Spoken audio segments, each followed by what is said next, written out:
relevant, and then he becomes the god of rock and roll when you listen to the movie Airheads. And I mean, the guy just looks the part, though. I mean, some people really look rock and roll. And I think, Lemmy is one of the rock and rolliest looking people, I think, of all.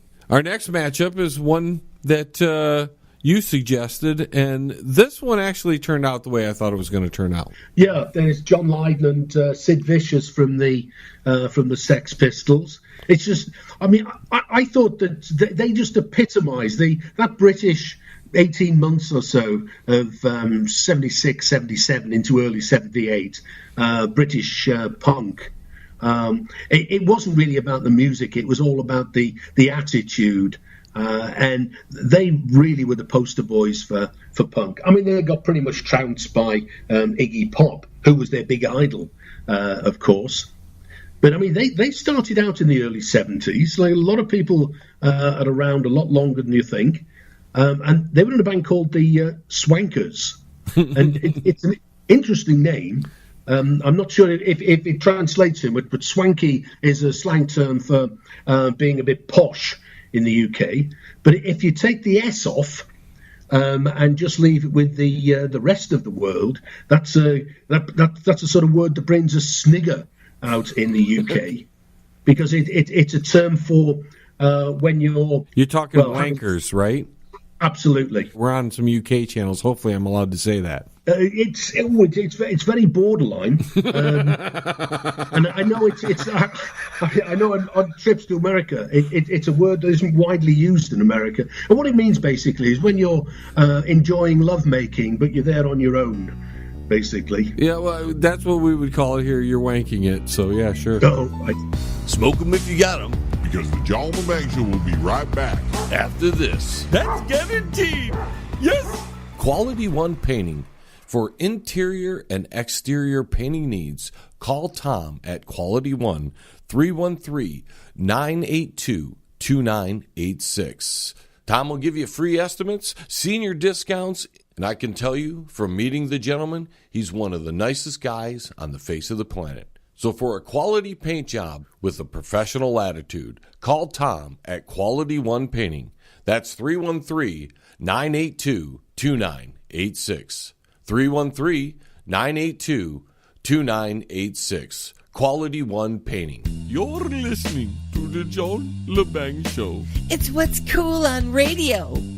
Now I have to admit, Derek, this next matchup, even though I'm gonna tell everybody, I put my vote behind Roger Daltrey, Pete Townsend, and Keith Moon because I thought they were the better frontmen. Because I'm not a big fan of Led Zeppelin. I could have swore up and down that Robert Plant was going to run away with this. He lost. That was one of the multiple matches that I thought really epitomised the band. Pete Townsend, the lead guitarist, Roger Daltrey, the true frontman, the singer, and Keith Moon. They were all equally important in being that group. And even the bass player, he just held it all together because he just stood at the side of the stage and hardly moved. When I first had this matchup and we posted it for people to vote on, I thought Robert Plant was going to be one of the final four, or at least one of the top 8. And he didn't even get out of the first round. No, I think that's probably the biggest surprise, I think, of the or one of the biggest surprises of the matchups. It's not like he got beaten handily. It was very tight, 54 to 46%. Yeah, one of the surprises, because I mean he got an interesting pedigree. I mean, in the mid-60s he was a band called the Crawling King Snakes, and he was with John Bonham in that, and then they were both together in a band called Band of Joy. And there's a great story about the Band of Joy. Might be apocryphal, but I don't think so. Is the first version of the Band of Joy. Daltrey was actually in, and they sacked him for some reason. So he thought, well, what shall I do? I'll form my own band. And what shall I call it? I'll call it the Band of Joy. So there were 2 Band of Joys. I thought that was a great story. I hope it's true. And John Bonham was in that as well. He was in that sort of later incarnation of the Band of Joy. And in fact, Band of Joy, that the Slade guy, Noddy Holder, was the roadie, as you mentioned, for them. He actually recorded, Roger Plant actually recorded a couple of songs with Alexis Corner as well, one of the sort of godfathers of British blues. Just before they got together with Zeppelin, he made a couple of recordings. I remember when we did the albums, 100 all-time best albums, as it were, they had a half a dozen in there. Absolutely incredible. Yeah, that's why I was surprised that the Who team, in the bracketing of these guys, there was kind of a rhyme and reason of putting guys up against each other, or gals, as we're going to get to here in a minute. Oh, absolutely. I thought that the pairings were really good. I thought that was excellent, the way they were. So up next, we had another very interesting matchup. It was very one-sided. I don't think it was as one-sided as the voting showed. I just think people, when they weighed the two, were just slightly more in favor of Jim Morrison over Janis Joplin. Yeah, absolutely. I mean, both in the 27 Club, of course. Yeah, you're right. Which is, I mean, both from exactly the same era. And she was phenomenal. She was very nearly the 13th Floor Elevators lead singer. They offered, because she's from Austin, I think they were from Austin, and in the beginning of '66, they offered her the opportunity to be their lead singer. So if she'd taken that, who knows whether the career would have blossomed in the same way? Because she was with the Big Brother from the summer of '66. But, they were popular enough locally. But it wasn't until, again, Monterey in the summer of '67, June of '67, that really established it. They played on, I think it was a Saturday morning or the Saturday afternoon, and they got such a reception. They were invited back to the evening on the Sunday, and it really established Janis Joplin's reputation. Albert Grossman signed the band, and they got a contract with Columbia. She went on to form a couple more bands. She moved on from Big Brother, formed Cosmic Blues Band, and that sort of morphed into Full Tilt Boogie. And she was another one. A lot of these big guys were arrested on stage, after stage, in this sort of era. And in the back end of 1969, she was arrested at a gig in Tampa, Florida. Tampa, Florida pops up in a lot of these stories as well. And she was arrested. Hey, we're on in Tampa, Florida right now.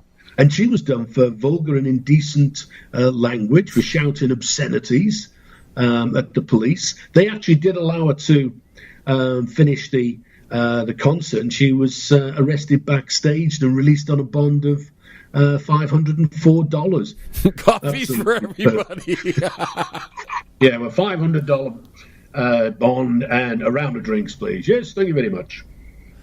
And she ended up, she didn't actually go to trial. Well, she didn't actually attend the trial in absentia, as it were. She was fined $200 for that. But it was all over for Janis in October 1970. On the 3rd of October, she was, she wasn't there. They were laying down the backing tracks for the track Buried Alive in the Blues, which was the last vocal track to lay down. And then what happened was the following day, when she didn't turn up for the recording session, the road manager went over to the hotel she was staying at and found her dead in the bathroom from a drug overdose. And they ended up releasing that song as an instrumental. That's right. Yeah, that's right. So they just kept it as an instrumental. And she only died a week after Jimi Hendrix. That's right. That was pretty spooky as well. He died on the 28th of September. A lot of musicians were dying at that time. That's right. Jim Morrison wasn't long before he followed in their footsteps and joined them in the 27 Club. Mm. But I've always rated Janis Joplin. She's done some awesome music. Yeah, and you can't fault her for losing to Jim Morrison. Like I said, it was it probably just came down to I like Morrison just a little bit better. Mr. James Brown versus Levi Stubbs. This is one of the I thought a little bit of latitude would be nice to include somebody like Levi Stubbs that you don't normally think of as I suppose technically is a frontman because he was the lead singer of the Four Tops, and he did virtually all the lead singing.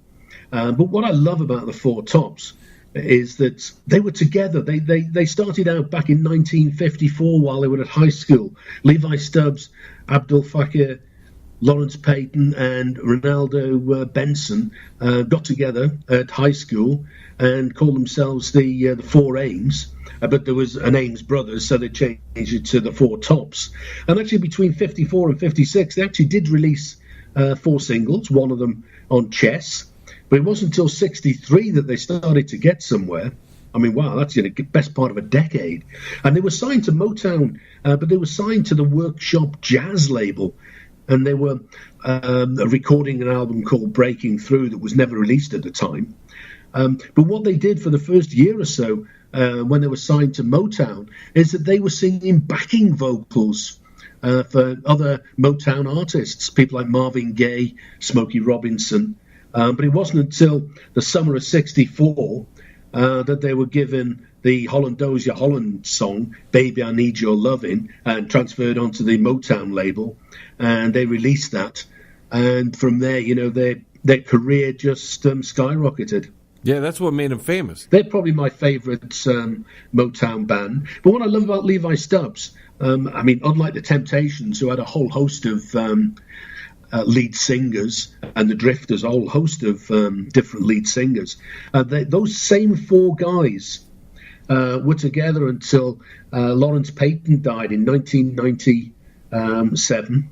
But he must have had offer after offer to go solo, but he always decided to stay with the group, and I think it was a good decision. Definitely. And the only original member now who's still walking this earth is Duke Fakir, and he's actually on tour 24th of November to the 15th of March in the UK and in America. We actually have one more first-round matchup that I totally forgot about, and that's Axl Rose versus Mick Jagger. But that was quite a decisive win for Mick Jagger. Yeah, Axl didn't stand much of a chance. I mean, Mick Jagger's been around, the Rolling Stones have been around since the very early 1960s, and very successful. They've been doing stadium tours, since the 70s, and they're still doing them. Absolutely incredible. Guns N' Roses formed in 85, and they had their Appetite for Destruction in 87, which is a great album. But then they only have a couple other albums that are okay after that. Yeah, that's probably the biggest reason why Mick Jagger, because the Stones have put out good album after good album, and you can name off a dozen good albums from the Stones, while you can only name a few from Axl Rose. Yeah, I think you're right. I mean, that's not really a particularly surprising result. But, Axl Rose is interesting because, as you very well know, 2016, he teamed up with AC/DC when Brian Johnson developed the sort of hearing problems. Yeah, famously, I was complaining about it the whole time. I was one of those fans, Derek.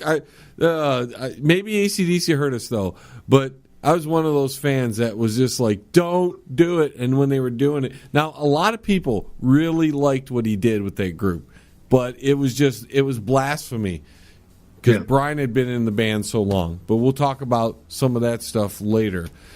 That's it for the first round, Derek. And it was an amazing first round. Did anything really stick out to you in that first round the most? Well, just mention that Guns N' Roses are actually on tour. November and December. So you were saying, John, one or two of the surprises. I mean, as you were saying before, the Robert Plant Who won. I thought would have gone the other way. I mean, I actually voted for the Who in that particular combination. Yes, ladies and gentlemen, we're allowed to vote. We each got one vote, so it really didn't shake up anything. I wasn't really surprised either about the Janis Joplin, Jim Morrison. But I think what was interesting was that a lot of them were so close. I mean, if you take Lemmy and Kurt Cobain, I mean, they were neck and neck the whole way. Again, they're two guys from different genres that had very different careers.